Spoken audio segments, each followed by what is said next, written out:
চৈতন্য মহাপ্রভুর জন্মস্থান নবদ্বীপে মিলল একাধিক অস্ত্র তৈরির কারখানার হদিশ, যেখানে তৈরি হচ্ছে তলোয়ার থেকে শুরু করে গদা, ত্রিশূল, তীর, ধনুক ইত্যাদি।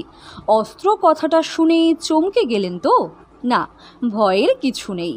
আজ আমরা যে অস্ত্রের কথা বলছি তা তৈরি হয় যেমনই প্রকাশ্যে তেমনই বিক্রিও হয় প্রকাশ্যে। সামনেই দুর্গাপুজো, আর দুর্গা থেকে শুরু করে তার সন্তান ও অসুরের হাতে দেখতে পাওয়া যায় বিভিন্ন অস্ত্রসহ নানাবিধ উপকরণ। আর এই অস্ত্র তৈরির কারখানার হদিশে মিলল এবার নবদ্বীপে। আগে এই অস্ত্র টিন বা অ্যালুমিনিয়ামের তৈরি করা হতো, কিন্তু বর্তমানে পেতলের অস্ত্রের চাহিদাটাই বেশি। তাই এখন দিন রাত এক করেই চলছে সেই সব অস্ত্র তৈরির কাজ। তবে কাঁচামাল সহ নানাবিধ উপকরণের মূল্য বৃদ্ধিতে কিছুটা হলেও মুনাফায় ঘাটতি হচ্ছে এইসব অস্ত্র তৈরির কারখানার মালিকদের। এবছর বড় মালের চাহিদা খুবই কম আছে।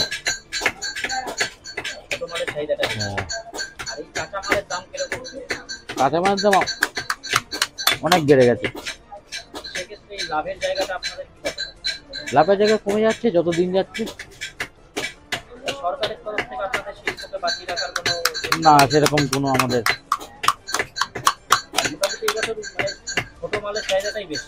হ্যাঁ, এবছর ছোট বড়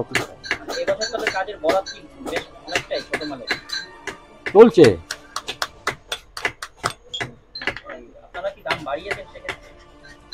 না, তুলনামূলক বাড়ানো হয়নি। না, তুলনামূলক বাড়েনি।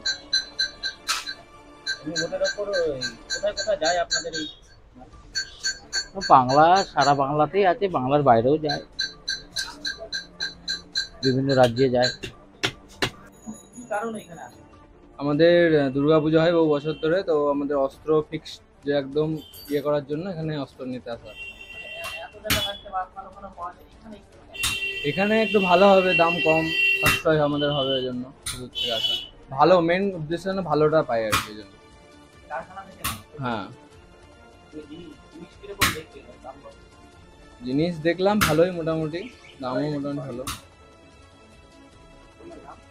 ঋষি সাহা।